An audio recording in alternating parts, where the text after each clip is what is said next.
Selamat pagi, siang, atau malam. Perkenalkan, kami dari kelompok 3, mentor Kak Alisa, ingin mempresentasikan tentang final project kami, yaitu sebuah website dengan tema lifestyle yang berjudul Probit. Bisa dimulai dari teman saya, Ridwan. Baik, sebelumnya perkenalkan nama saya Ridwan. Kali ini saya akan menjelaskan big idea dari pengembangan aplikasi Probit. Nah, Probit ini atau productive habit itu mentransformasikan gaya hidup pasif menjadi aktif dengan mengintegrasikan aktivitas produktif harian dan mingguan dengan kebiasaan sehat secara rutin. Tujuannya itu untuk menjadi untuk menghubungkan habit tracking, rekomendasi nutrisi harian dan olahraga dalam kesatuan atau gabungan, yaitu gaya hidup yang terhubung dengan real time secara real time. Kemudian sebagai pilar produktivitas sehat, yaitu membantu masyarakat, membantu individu yang kurang memiliki konsistensi atau manajemen produktivitas untuk memenuhi kegiatan hariannya dan membuat jadwal harian diet terbaik, resep yang cocok, dan menyesuaikan health profile. Kemudian terdapat juga informasi artikel terbaru tentang kesehatan. Next. Nah, untuk sampel kali ini kami mewawancarai 5 orang dan kami gunakan dua individu sebagai user persona kami. Yang pertama adalah Nofri Fauzan. Ini merupakan mahasiswa aktif dari Universitas Pamulang. Ini hambatannya itu tidak mempunyai waktu khusus untuk olahraga, kemudian kesulitan dalam menjaga konsistensi untuk jaga pola hidup. Kemudian yang kedua,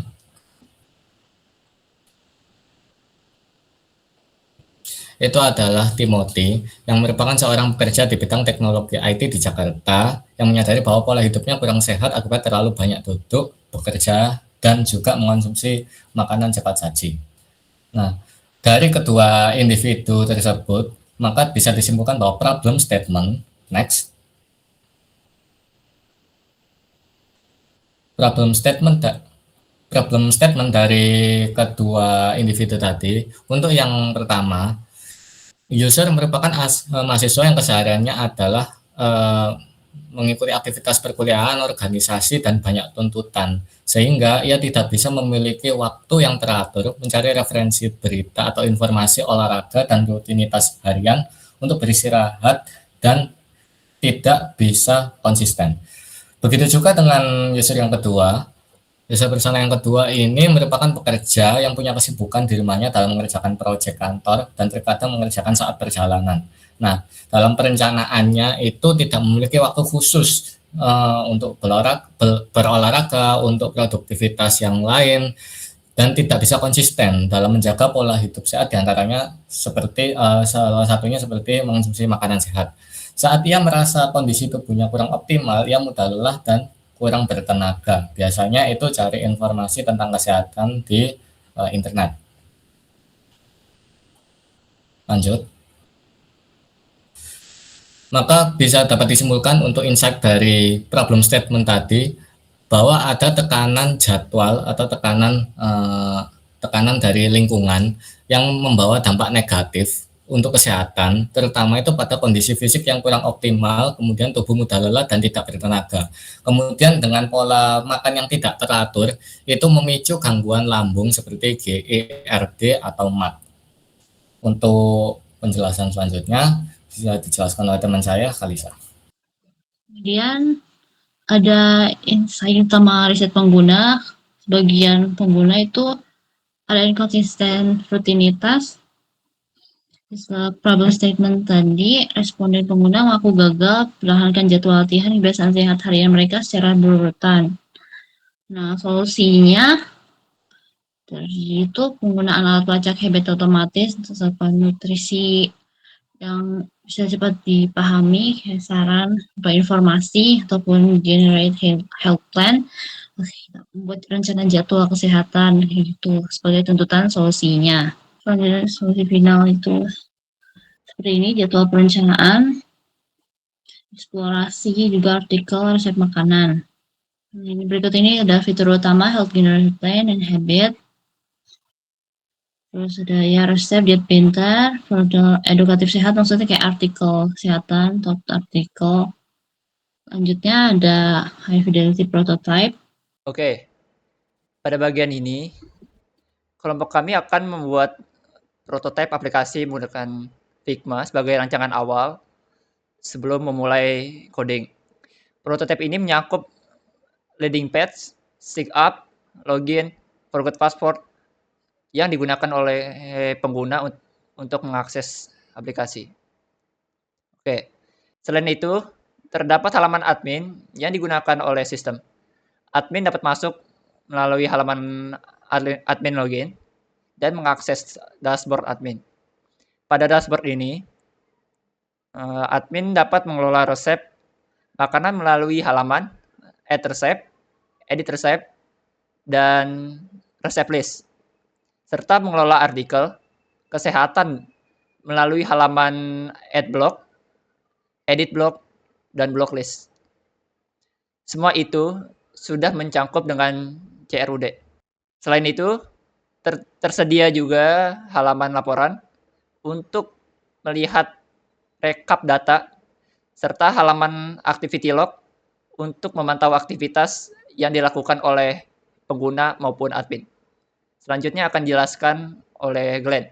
Setelah user tadi register dan login, nanti user akan langsung masuk ke dalam website kami, yang dimana website kami ini untuk user ada beberapa fitur. Yang pertama itu ada dashboard user.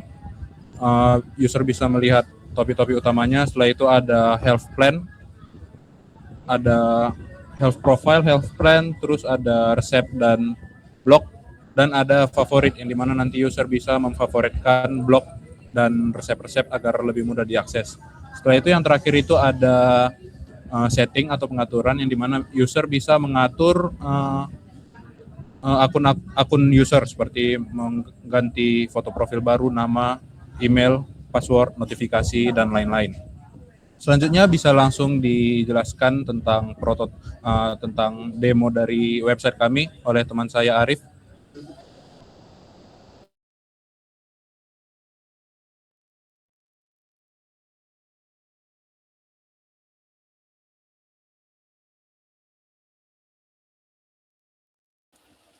Nah, sekarang di sini ada sesi dashboard dari GWOS, ada produk, fitur utama, blog, dan fact. Yang dimana itu semuanya diisi dari front end, jadi ini statis, cuman bloknya saja yang berasal dari back end atau data yang sudah ada.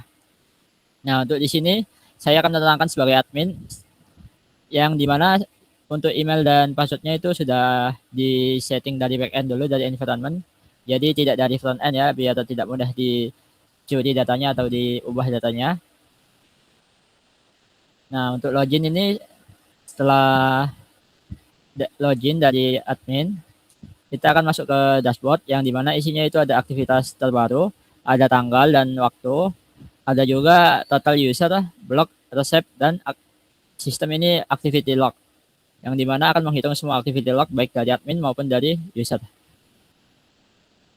Nah, untuk add favorite resep ini masih belum ada nama resepnya, apa yang di resep. Mungkin itu bisa diperbaiki lagi. Untuk pengguna bisa dilihat, bisa dihapus ataupun diubah role-nya menjadi admin gitu. Nah, untuk blog ini ada fitur di blog, ada fitur untuk upload gambar, itu kita upload sendiri. Untuk namanya kita bisa kasih sendiri, tapi itu harus ada isinya, jadi tidak boleh kosong. Untuk kategorinya bisa makanan, kesehatan, atau minuman, atau terserah gitu.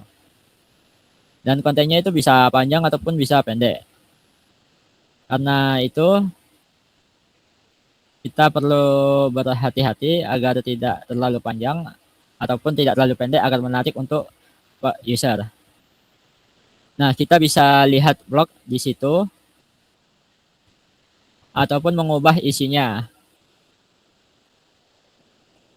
Contohnya salad buah diganti menjadi salad puding ya. Lalu kita update perubahan. Kita lihat lagi sudah menjadi salad puding. Nah, setelah itu kita juga bisa menghapus bloknya.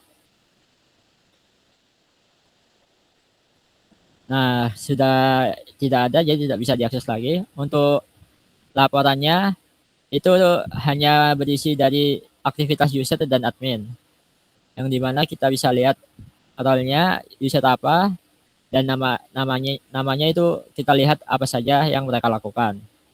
Dan kita juga bisa melihat blok atau resep seperti dashboard.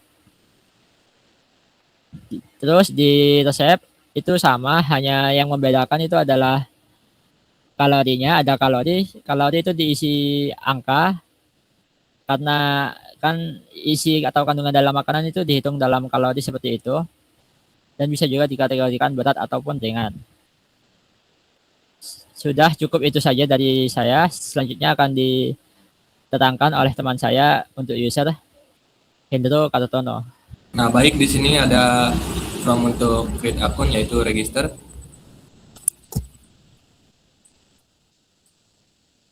Untuk isi terlebih dahulu untuk nama username-nya, yaitu Alicia, dan email address-nya, password-nya.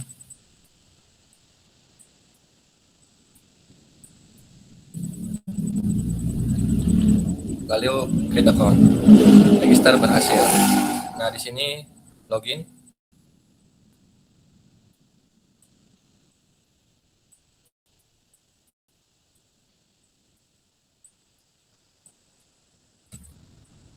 Lalu masuk ke dashboard user. Di dashboard user ada total aktivitas, favorit resep, BMI terbaru, jadwal hari ini, rencana aktif, dan yang akan datang, dan yang terakhir aktivitas terakhir. Sebelum ada ini semua, kita masuk ke dalam generate plan. Nah, di sini kita isi dulu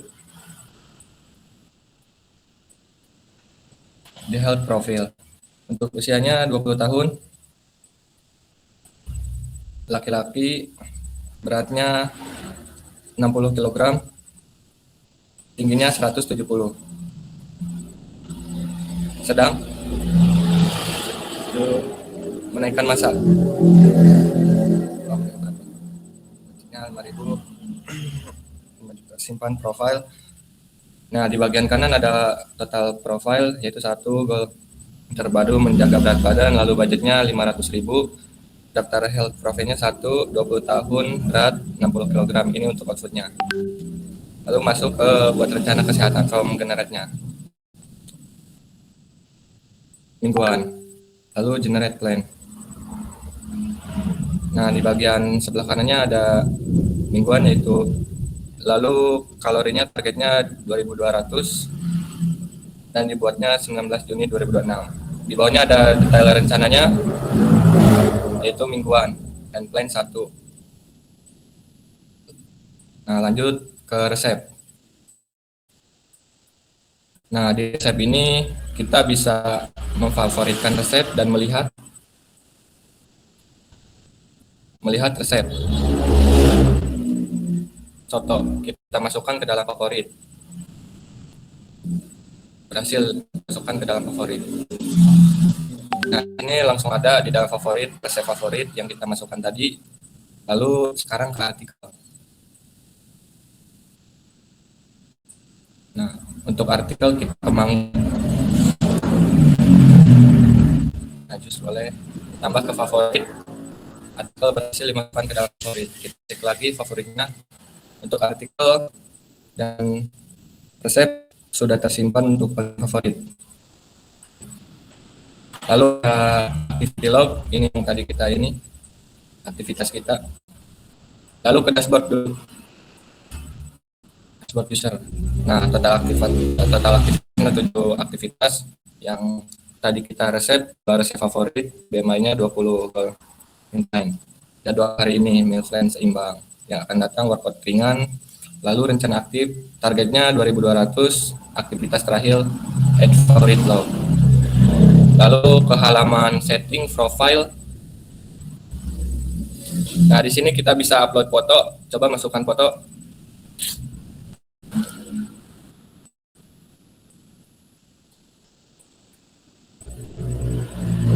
profil berhasil dimasukkan. Lalu ada di sini username, nama yang tadi kita registrasi.